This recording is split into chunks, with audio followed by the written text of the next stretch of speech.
राधे राधे कृष्ण भक्तों, आप सबको जया एकादशी की हार्दिक हार्दिक शुभकामनाएं। हिंदू धर्म में एकादशी का बहुत अधिक महत्व होता है। हर माह में 2 बार एकादशी पड़ती है। साल में कुल 24 एकादशी पड़ती हैं, एक शुक्ल पक्ष में और दूसरी कृष्ण पक्ष में। एकादशी तिथि भगवान विष्णु को अति प्रिय होती है। इस दिन विधि विधान से भगवान विष्णु जी की पूजा अर्चना की जाती है। माघ में पड़ने वाली एकादशी को जया एकादशी के नाम से जाना जाता है। धार्मिक मान्यताओं के अनुसार एकादशी के दिन भगवान विष्णु की पूजा अर्चना करने से श्री हरि नारायण की विशेष कृपा प्राप्त होती है और मृत्यु के पश्चात मोक्ष की प्राप्ति होती है। आइए भक्तों, जानते हैं एकादशी तिथि का पारण कब होगा, क्या है इसका शुभ मुहूर्त और पारण कब करें। एकादशी तिथि पारण फरवरी 19, 2024 को 8:49 पर AM पर होगी और एकादशी तिथि समाप्त 20 फरवरी 2024 को 9:55 पर सुबह हो गई।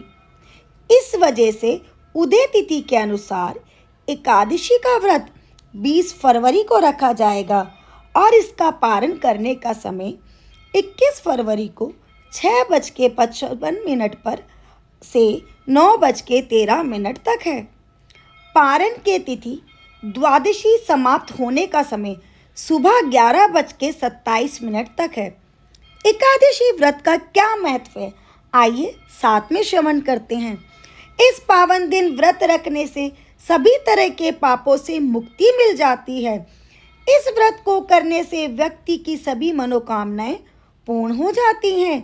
धार्मिक मान्यताओं के अनुसार एकादशी का व्रत रखने से मृत्यु के बाद मोक्ष की प्राप्ति होती है।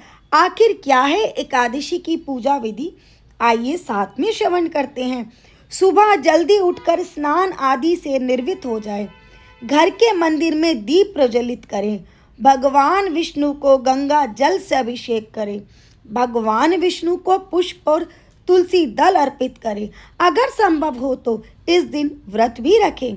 भगवान की आरती करें। श्री हरि नारायण को भोग लगाएं। इस बात का विशेष ध्यान रखें कि भगवान को सिर्फ सात्विक चीज़ों का ही भोग लगाया जाता है। भगवान विष्णु के भोग में तुलसी दल शामिल जरूर करें। ऐसा माना जाता है कि बिना तुलसी के हमारे श्री हरि नारायण, हमारे विष्णु भगवान भोग ग्रहण नहीं करते। इस पावन दिन भगवान विष्णु के साथ माता लक्ष्मी की भी पूजा होती है। इस दिन भगवान का अधिक से अधिक ध्यान करें और भजन कीर्तन करें। एकादशी के दिन पूजा विधि की लिस्ट। सबसे पहले श्री भगवान का, श्री विष्णु जी का चित्र या श्री विग्रह या हमारे लड्डू गोपाल जी को अच्छे से स्नान करा के तैयार कराएं और उन्हें पीले वस्त्र पहनाएं। उनको पुष्प चढ़ाएं। पीले रंग के पुष्प जरूर अर्पित करें। नारियल, सुपारी, फल, लौंग, धूप, घी, पंचामृत, तुलसी दल, चंदन और मिष्ठान से प्रभु की पूजा करें। आइए अब एकादशी व्रत कथा का श्रवण करते हैं। जया एकादशी व्रत कथा। एक बार अर्जुन ने भगवान श्री कृष्ण से प्रश्न करते हैं, हे भगवान, आप कृपा कर मुझे माघ माह के शुक्ल पक्ष की एकादशी का महत्व बताएं। विस्तार पूर्वक अवश्य बताएं। माघ शुक्ल पक्ष की एकादशी में किस देवता की पूजा करनी चाहिए और इस एकादशी व्रत की कथा क्या, उसके करने से किस फल की प्राप्ति होती है, शीघ्र ही बताइए। भगवान श्री कृष्ण कहते हैं, हे अर्जुन, माघ माह के शुक्ल पक्ष की एकादशी को जया एकादशी कहते हैं।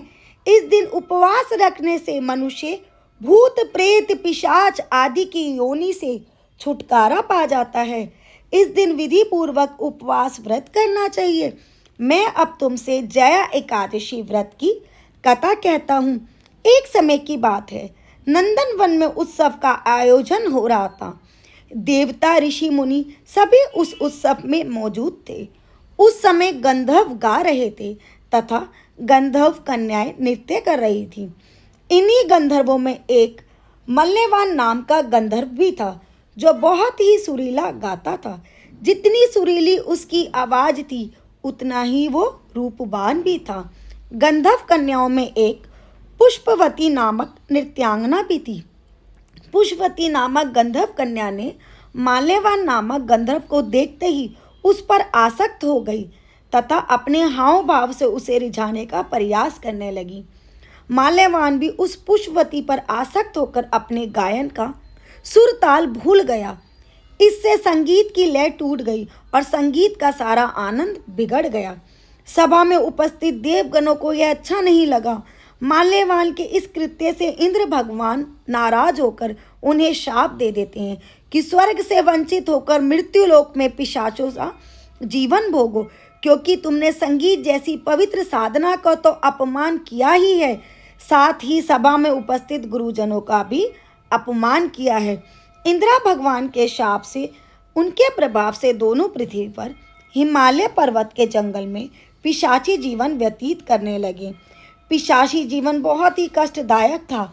दोनों बहुत दुखी थे। एक बार माघ माह के शुक्ल पक्ष की जया एकादशी के दिन संयोगवश दोनों ने कुछ भी भोजन नहीं किया और ना ही कोई पाप कर्म किया। उस दिन मात्र फल फूल खाकर ही पूरा दिन व्यतीत किया। भूख प्यास से व्याकुल तथा ठंड के कारण बड़े ही दुख के साथ पीपल वृक्ष के नीचे इन दोनों ने एक दूसरे से सटकर बड़ी कठिनता पूर्वक पूरी रात काटी। पूरी रात अपने द्वारा किए गए कृत्य पर पश्चाताप भी करते रहे और भविष्य में इस प्रकार के भूल ना करने की भी ठान लिया था। सुबह होते ही दोनों की मृत्यु हो गई। अनजाने में ही सही उन्होंने एकादशी का उपवास किया था। भगवान के नाम का जागरण भी हो चुका था। परिणाम स्वरूप प्रभु की कृपा से इनकी पिशाच योनि से मुक्ति हो गई और पुण्य अत्यंत सुंदर अप्सरा और गंधर्व की देह धारण करके तथा सुंदर वस्त्रों तथा आभूषणों से अलंकृत होकर दोनों स्वर्गलोक को चले गए। देवराज इंद्र ने उन्हें स्वर्ग में देखकर आश्चर्यचकित हुए और पूछा कि वे शाप से कैसे मुक्त हो गए हैं।